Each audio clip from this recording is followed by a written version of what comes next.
Hi guys, Mountain Matt here. Welcome to another episode of the gear portion of my channel.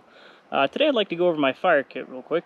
So we'll start. You'll notice a lot of items on the table here. I like to have redundancy when it comes to my fire kit, simply because it is something that we use to purify our water, maintain our core temperature, cook, craft, signal, what have you. Fire is kind of the all-important thing when it comes to survival in the wilderness, or just a comfortable camp. So we'll start over on this end here. Now this is just your standard Bic lighter. You probably have 2-3 of these sitting around the house. And the device I have it in is an ExoTac fire sleeve. And that keeps it from getting wet or having the button depressed and wasting fuel while it's in your pack or in your pocket. And you'll notice the tape I have around it here, just some standard Gorilla tape. It's good for gear repair, can also be shredded down and used as tinder. The cordage on here that I can attach to my pack, belt loop, keep it in my pocket, what have you. Always keeps me with some tinder. This is Survivor cord. Got a bundle of it here. Now Survivor cord is unique in that it has 3 extra strands within the standard 3 twine. And there is a monofilament fishing line, a copper line for making snares and whatnot, and then there's also a waxed jute, which can be fluffed up and used as tinder as well. So I've got 2 sources of tinder right here on this standard piece, and I've always got it in my shirt pocket or pant pocket whenever I'm going somewhere, even if I'm not carrying the full kit. Second here, and this is something I use quite a bit, it's a ferrocerium rod. And you've got your striker here. You can use the back end of your knife as well, what have you. And that's going to be good at any elevation, because your Bic lighter, once you climb an elevation, doesn't work as well. If there's wind, not really going to work. If it's wet, anything like that, it's not always going to work. So I like to have that secondary option. And then here, nice sunny day. So you can carry a Fresnel lens in your kit, or a small magnifying lens, that works as well.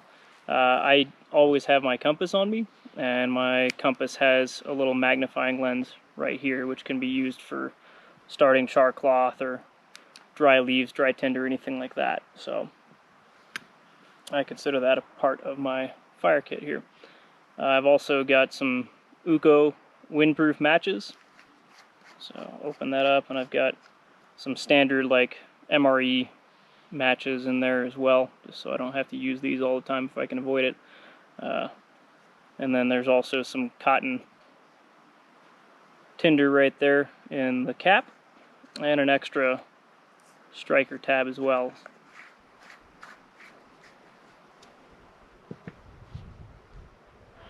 Over here is my primitive fire kit. So this I like to have as an option just in case. I've got a high carbon. This can be used with a piece of flint and like some char cloth or chaga, and used to strike, creating sparks and light your tinder that way. It can also be a part of my bow drill kit. So I've got more of the Survivor cord in here, enough of it to create a bow drill, and I've got my socket right there on the inside, so no need to go create or find a socket or anything like that. I can also use this tin for making char cloth or saving charred material from my fire, anything like that, charring natural materials. Poke a little hole in the top, set it over the fire or your stove, and create some charred material there. Over here, I've actually acquired this just recently. This is some fat wood, which is just kind of the resinous portion of a dead pine or spruce. When the tree dies, all of that sap collects in like the knots at the ends of the branches, and the base of the tree is where you'll primarily find it. If you're looking around while you're on a hike, you'll see a lot of those knots from the tree branches laying around on the ground. And that's because that resin preserves them pretty well, so while everything else rots away, they'll be there. You can tell that it's fat wood by the smell. It smells very piney, and I don't know if you can tell the color difference there, kind of a golden amber color. I usually keep a couple of those with me because you can shred that up and use that as a quick start tinder as well. I keep some jute twine in there as well. I prefer to find natural tinder if I can, but this gives you a good option. It's pretty lightweight. Keep some dryer lint in there as well. That works pretty well. And then over here are my wet start options. So if it's wet or snowing and I'm cold and need to start a fire right now, I've got a WetFire block that I think they burn for about a couple minutes, so good enough to dry out any of your less optimal tinder, anything that's damp, anything like that, get your fire going. Then also these little cotton cords here are soaked with an accelerant. Pull these out for you here. And these are also by Ucco, so I can pick these apart and usually get 2 or 3 fire starters out of one. And those are a pretty lightweight option for having fire now. This, if you want to, you can. I kind of like it because I can just take a twig and create little shavings. But if you want to, you don't really need this. You can use your knife. For me, I just like being able to use one hand and, you know, do that.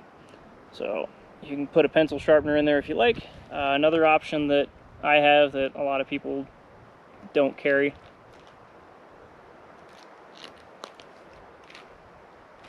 is a pocket bellows.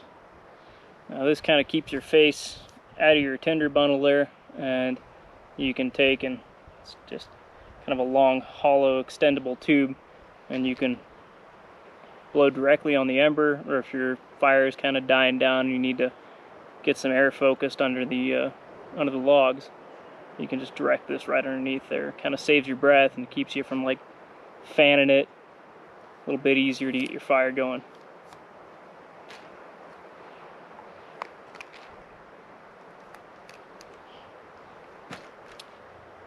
And that's pretty much it. I keep it all in a little pouch like this, and this, in a pinch, I can attach it to my belt there. It's got a little loop, and if I'm out hiking, I can keep this on my belt and collect natural tinder, chaga, various dry grasses, things like that, and then bring that back to camp to start my fire. And that's pretty much it. That's my fire kit there. So if you have any questions, let me know. If you think I'm missing anything, let me know. Till the next time.